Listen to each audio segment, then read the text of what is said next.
Bumi Nusantara ini memang terkenal rawan gempa, baik tektonik karena gesekan lempeng bumi atau vulkanik karena aktivitas gunung berapi. Beberapa waktu lalu, gempa yang cukup kuat mengguncang beberapa daerah di Indonesia. Pertama, gempa berkekuatan 6,3 skala Richter mengguncang Malang dan sekitarnya. Berikutnya, giliran daerah barat daya Nias yang diguncang gempa sekuat 5 skala Richter. Dan terakhir, giliran daerah Indonesia Timur Papua terkena gempa berkekuatan 7,2 skala Richter. Hampir setiap tahun, kita menemukan berita tentang gempa bumi dengan skala yang cukup kuat. Memang seiring mendekatnya hari kiamat dan umur bumi yang semakin tua, gempa akan semakin sering terjadi. Hal ini mengingatkan kita pada sebuah hadis Nabi SAW tentang salah satu tanda semakin dekatnya hari kiamat. Rasulullah SAW bersabda, "Tidak akan terjadi hari kiamat hingga banyak terjadi gempa bumi." Hadis riwayat Bukhari. Kita memang tidak pernah tahu kapan persisnya kiamat terjadi. Tapi berbagai kajian dan penelitian menunjukkan bahwa bumi semakin hari semakin tua dan semakin tidak stabil. Pergeseran iklim serta berbagai perubahan yang terjadi pada bumi semakin terasa dampaknya. Jazirah Arab yang tadinya sebagian besar merupakan padang pasir tandus perlahan menghijau, persis sabda Nabi SAW tentang akhir zaman. Peristiwa vulkanis yang terjadi di Hijaz pada tahun 654 Hijriah juga telah dinubuatkan oleh Nabi SAW. Begitu juga dengan tanah longsor dan gempa bumi. Semua perubahan alam ini menjadi bukti yang membenarkan nubuat Rasulullah tentang tanda hari kiamat.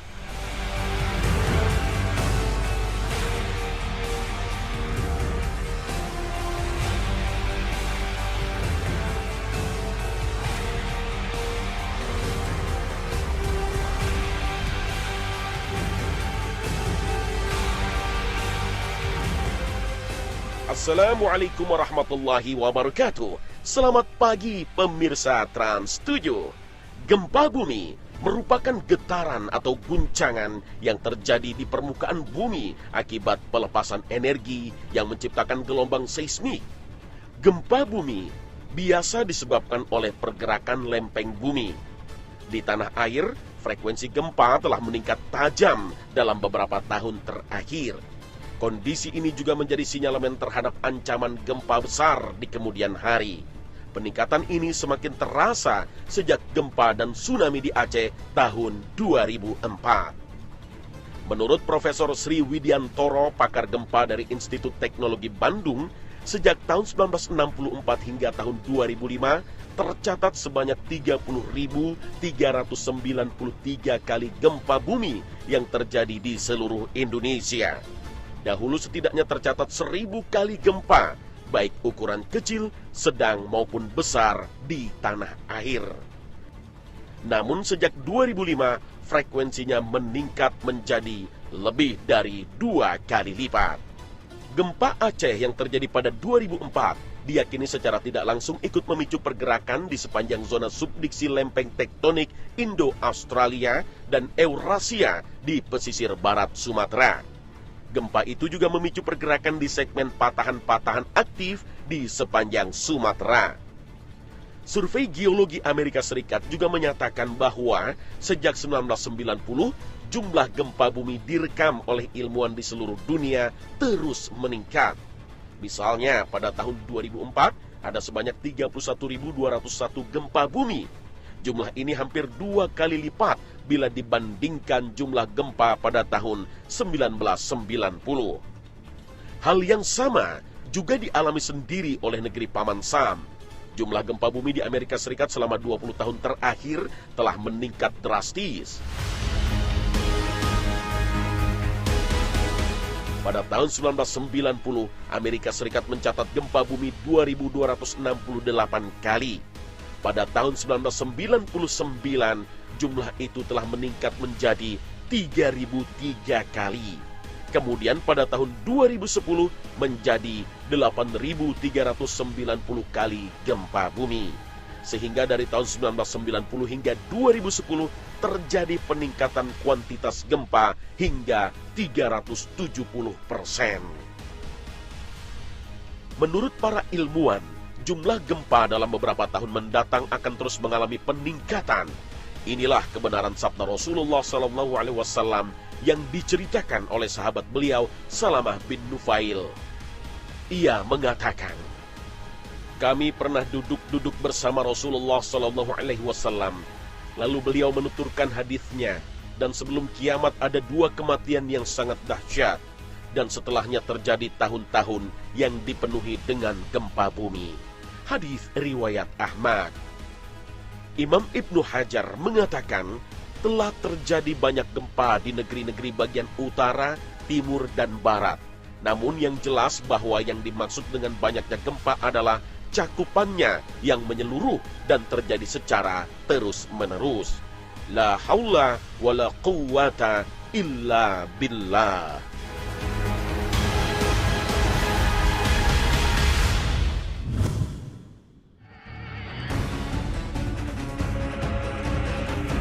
Dalam satu abad terakhir, tercatat beberapa gempa dahsyat yang pernah menimpa umat manusia. Di antaranya gempa yang terjadi di Chile pada tahun 1960. Gempa dengan kekuatan 9,5 skala Richter ini mengakibatkan sekitar 1.655 orang tewas, ribuan lainnya luka-luka, dan jutaan orang kehilangan tempat tinggal. Gempa yang terjadi akibat melesaknya lempeng Nazca ke bawah lempeng Amerika Selatan ini memicu tsunami yang menewaskan 61 orang di Hawaii, 138 orang di Jepang, dan 32 orang di Filipina.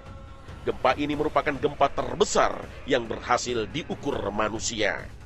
Gempa bumi dengan kekuatan 9,2 skala Richter juga pernah terjadi di Alaska, Amerika Serikat.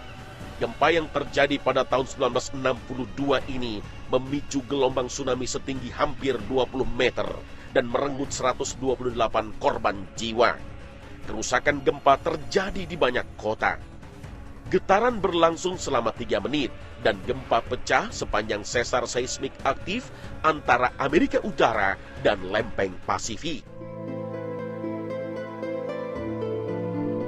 Gempa dahsyat juga pernah terjadi di Indonesia, tepatnya di Banda Aceh dan lepas pantai barat daya Sumatera. Gempa berkekuatan 9,1 skala Richter ini merupakan gempa terbesar ketiga di dunia yang tercatat dalam sejarah. Gempa ini memicu tsunami setinggi 13 meter yang meluluh lantakkan sebagian besar provinsi Aceh dan beberapa daerah lainnya di utara Sumatera. Total korban jiwa diperkirakan mencapai 227.000 orang dan menyebabkan 1,7 juta orang mengungsi. Sebanyak 14 negara di Asia Tenggara dan Afrika Timur juga menerima kiriman gelombang tsunami yang disebabkan gempa Aceh ini. Pusat gempa ini terjadi akibat pelepasan tekanan dorongan antara lempeng daratan India dan Myanmar. Gempa besar yang juga terekam dalam sejarah pernah terjadi di Kamchatka Peninsula, Rusia pada tahun 1952. Gempa berkekuatan 9 skala Richter ini terjadi di lepas pantai timur Kamchatka dan memicu tsunami setinggi 13 meter. Tak hanya di Rusia, tsunami juga melanda Crescent City, California, Amerika Serikat. Memang tidak ada korban jiwa akibat gempa ini, tapi beberapa wilayah di Hawaii mengalami kerusakan properti yang kerugiannya diperkirakan mencapai $1 juta. Gelombang tsunami juga melemparkan kapal yang sedang berlayar di laut lepas ke tepi pantai, menghancurkan dermaga, dan memasuki jalan kota. Jepang juga merupakan wilayah yang rawan terkena gempa.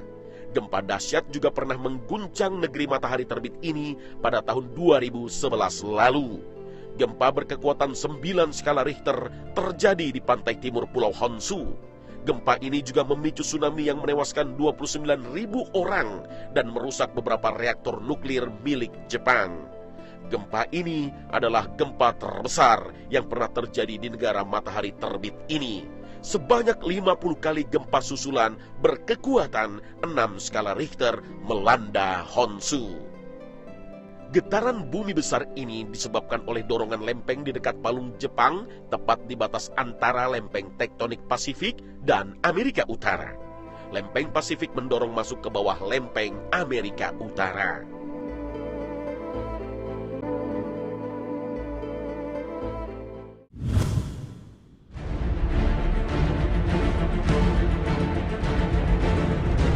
Perubahan alam menjadi pemicu berbagai bencana menjelang hari kiamat, termasuk tanah longsor. Dengan bencana tanah longsor akan banyak manusia yang binasa tertimbun reruntuhannya. Rasulullah bersabda, akan terjadi pada akhir umatku ini tanah longsor, perubahan bentuk dan pelemparan. Aisyah berkata, aku bertanya, wahai Rasulullah, apakah kami akan dibinasakan sementara masih ada orang-orang soleh di tengah-tengah kami? Beliau menjawab, betul, ketika kemaksiatan telah merajalela. Hadis riwayat Tirmizi. Bencana tanah longsor telah terjadi sejak dahulu. Bahkan ada beberapa bangsa yang Allah timpakan siksa dengan cara menenggelamkan mereka ke dalam bumi. Allah Ta'ala berfirman, maka masing-masing mereka itu kami siksa disebabkan dosanya. Maka di antara mereka ada yang kami timpakan kepadanya hujan batu kerikil, dan di antara mereka ada yang ditimpa suara keras yang mengguntur, dan di antara mereka ada yang kami benamkan ke dalam bumi, dan di antara mereka ada yang kami tenggelamkan. Dan Allah sekali-kali tidak hendak menganiaya mereka, akan tetapi merekalah yang menganiaya diri mereka sendiri. Al-Quran Surah Al-Ankabut ayat 40. Menjelang hari kiamat, bencana ini semakin sering terjadi dan menelan korban yang semakin banyak. Untuk wilayah Indonesia saja, menurut data Badan Nasional Penanggulangan Bencana BNPB, sepanjang 2 tahun terakhir, bencana tanah longsor terjadi sebanyak 600 kali. Sebanyak 338 jiwa tewas akibat longsor sepanjang 2014 dan 46 orang tewas pada 2015. Korban terluka dalam 2 tahun terakhir sebanyak 221 orang dan rumah yang rusak berat mencapai 2.337 unit.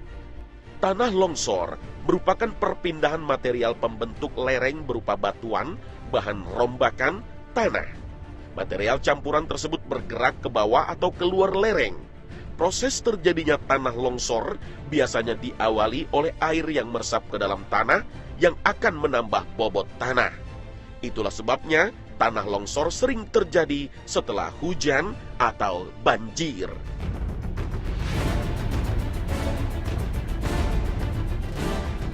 Selain erosi yang disebabkan aliran air permukaan atau air hujan, longsor juga dapat dipicu oleh sungai-sungai atau gelombang laut yang menggerus kaki lereng-lereng sehingga bertambah curam. Di samping itu, gempa bumi juga bisa menjadi sebab terjadinya tanah longsor. Selain itu, getaran dari mesin, lalu lintas, penggunaan bahan-bahan peledak, dan bahkan petir bisa juga menjadi penyebab timbulnya longsor. Dengan bencana longsor ini banyak orang-orang yang kemudian ditimbun tanah dan menemui ajalnya. Ditenggelamkan ke dalam tanah juga menjadi salah satu cara Allah menimpakan azab dan siksa kepada para pendurhaka. Kita mungkin ingat kisah Qorun, seorang Bani Israel yang Allah anugerahkan kekayaan, tapi ia malah kufur, sehingga Allah benamkan ia dan hartanya ke perut bumi. Tanah longsor yang merupakan tanda hari kiamat juga dikaitkan dalam hadis Rasulullah SAW dengan merebaknya maksiat. Ketika hingar-bingar musik mendominasi kehidupan dan minuman keras dipertontonkan terang-terangan, maka itulah saat-saat terjadinya longsor yang menjadi siksa dan azab bagi para pendosa. Rasulullah SAW bersabda, di akhir zaman nanti akan ada peristiwa di mana orang-orang ditenggelamkan ke dalam tanah, dilempari batu dan dirubah rupanya. Lalu seorang laki-laki dari kalangan kaum muslimin bertanya, kapankah hal itu terjadi? Beliau menjawab, ketika para penyanyi dan alat-alat musik telah bermunculan dan telah diminum minuman-minuman keras. Hadis riwayat Tirmizi. Sementara dalam riwayat lainnya, Ibnu Majah juga menceritakan dari Abu Malik Al-Asy'ar, dia berkata, Rasulullah Shallallahu Alaihi Wasallam bersabda, sungguh sekelompok manusia dari umatku akan meminum khamar. Mereka menamakannya dengan selain namanya. Alat musik dimainkan di atas kepala-kepala mereka. Allah menenggelamkan mereka ke dalam bumi, dan di antara mereka ada yang dijadikan kera dan babi. Hadis riwayat Ibnu Majah.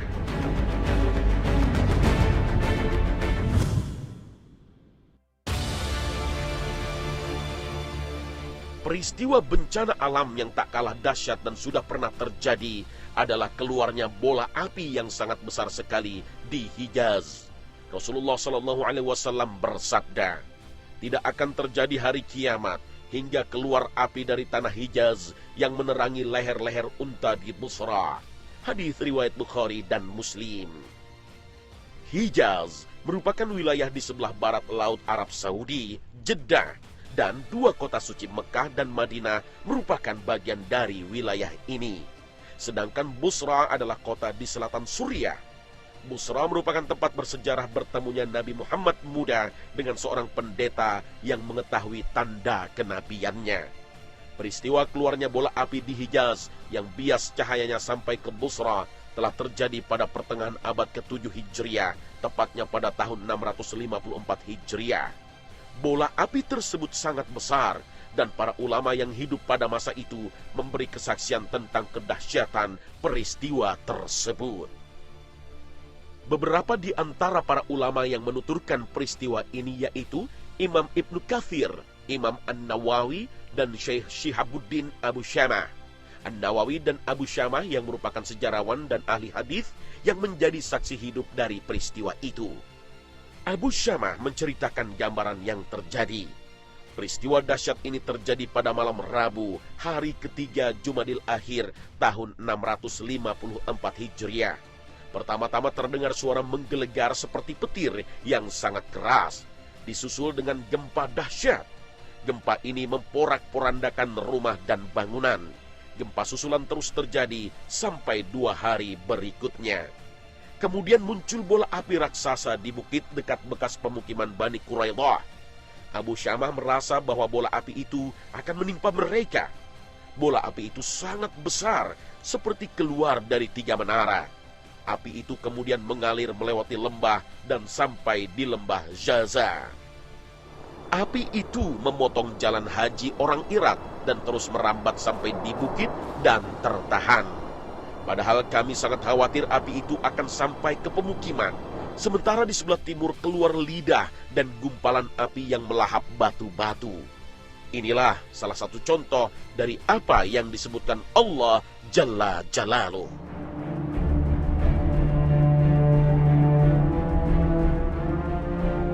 Sesungguhnya neraka itu melontarkan bunga api sebesar dan setinggi istana, seolah-olah ia adalah iring-iringan onta yang kuning. Al-Quran Surah Mursalat ayat 32 dan 33. Dalam kisah tersebut, Abu Syamah juga menceritakan bahwa penduduk Madinah segera bertaubat dan meminta ampun dari dosa mereka. Mereka yakin apa yang disabdakan Rasulullah SAW telah terbukti pada hari itu.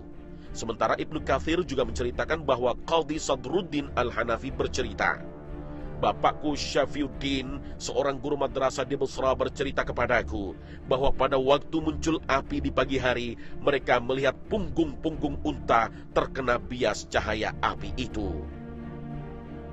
Begitu dahsyatnya bola api yang mirip kembang api raksasa ini, sehingga cahayanya benderang menyinari cakrawala seperti matahari. Selama berhari-hari bola api ini terus bermunculan tanpa henti dan bertambah banyak. Kini malam-malam di kota suci Madinah pun berubah menjadi seterang siang hari. Cahaya terang itu bahkan bisa disaksikan dengan jelas dari Taima dan Mekah, padahal keduanya berjarak lebih dari 300 km dari sumber bola-bola api ini. Di masa kini, kita mengetahui apa yang dihadapi orang-orang Madinah saat itu adalah lava panas yang berasal dari letusan gunung berapi. Letusan Madinah bersumber pada sebuah retakan di segmen kerak bumi berbelas kilometer sebelah tenggara kota suci Madinah. Dari retakan itu menyembur magma basaltik hingga puluhan meter ke udara. Sejumlah gundukan mengerucut yang membukit pun terbentuk di sepanjang retakan ini. Magma encer itu lantas mengalir sebagai lava menyusuri kontur rupa bumi setempat menuju tempat-tempat yang lebih rendah. Pada puncaknya, lava panas ini pun terkumpul demikian rupa, laksana danau lava berkedalaman 3 meter yang membentang sepanjang 23 kilometer. Saat ini sisa-sisa magma ini disaksikan di arah barat, utara, dan timur kota Madinah. Sejauh mata memandang hanya nampak bukit-bukit tandus kehitaman.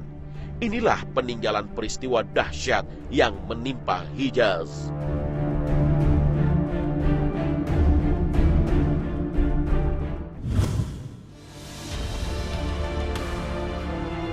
Perubahan alam yang juga menjadi tanda kiamat adalah tanah Arab kembali hijau, penuh dengan tumbuhan dan sungai. Dijelaskan dalam hadis dari Abu Hurairah bahwasanya Rasulullah SAW bersabda, "Tidak akan tiba hari kiamat hingga tanah Arab kembali hijau, penuh dengan tumbuhan dan sungai-sungai." Hadis riwayat Muslim. Jazirah Arab yang kita kenal merupakan sebuah hamparan padang pasir nan tandus dan gersang. Tapi kondisi ini akan segera berubah. Padang pasir yang gersang secara perlahan akan menjadi hijau, ditumbuhi kebun-kebun, hutan, dan dialiri sungai-sungai. Dan dijelaskan juga bahwa keadaan ini pernah terjadi. Tentang hal ini, Profesor Michael Petraglia dari University of Oxford dalam sebuah penelitiannya yang berjudul Scientists Explore an Ancient Network of Rivers and Lakes in the Arabian Desert, ia menceritakan bahwa ia sampai pada kesimpulan ternyata gurun pasir yang gersang tersebut menyembunyikan jaringan sungai yang luas di bawahnya. Hal ini mengindikasikan bahwa daerah ini sebelumnya pernah dipenuhi dengan berbagai kehidupan, organisme, dan hutan. Penelitian lain yang dilakukan oleh Profesor Alfred Kroner, seorang ahli geologi terkemuka dunia, mengungkapkan masa depan semenanjung Arab. Dia mengatakan bahwa era salju baru saat ini telah dimulai. Sekarang salju di kutub utara sedang merangkak, bergeser perlahan-lahan ke arah semenanjung Arab. Pada saat itu iklim dataran Arab berubah dan menjadi salah satu daerah yang paling subur dan hijau di muka bumi. Tanda-tanda ini mulai terlihat dengan turunnya salju di daerah Tabuk dan daerah lainnya dalam beberapa tahun terakhir. Tabuk merupakan salah satu lokasi perang yang pernah terjadi di zaman Rasulullah. Hampir seluruh wilayah Arab Saudi merupakan daerah gurun pasir yang sangat panas. Matahari bersinar sepanjang hari. Turunnya salju menjadi suatu fenomena alam yang langka. Dan tanda ini semakin jelas dengan isyarat Nabi SAW pada Mu'az bin Jabal radhiyallahu anhu saat perang Tabuk. Beliau berkata kepada Mu'az bin Jabal, "Hampir saja wahai Mu'az, seandainya umurmu panjang, niscaya engkau akan melihat tempat ini dipenuhi dengan kebun-kebun." Hadis riwayat Muslim. Salju adalah merupakan sumber komponen utama bagi terbentuknya tumbuhan dan sungai di dunia. Saat ini di jazirah tanah tandus Arab, tidak terkecuali di Tabuk, Palestina, bahkan di Gurun Sahara, sudah mulai dipenuhi dengan tumbuhan hijau dengan turunnya hujan salju.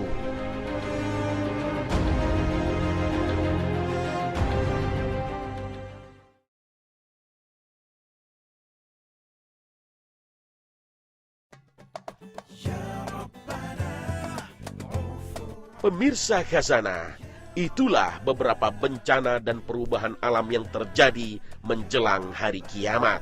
Semua itu tentunya menjadi peringatan bagi kita bahwa semakin hari tanda-tanda kiamat semakin nyata. Dan sebelum kiamat besar, sesungguhnya kita memiliki kiamat masing-masing, yaitu kematian. Sebuah kiamat yang kita tak pernah tahu kapan ia menyapa kita. Semoga Allah memudahkan kita menghadapi kiamat kita masing-masing. Amin ya Rabbal Alamin. Terima kasih atas perhatian Anda dan mohon maaf bila ada salah kata dalam episode ini. Akhirul kalam, barakallahu fikum, wassalamualaikum warahmatullahi wabarakatuh.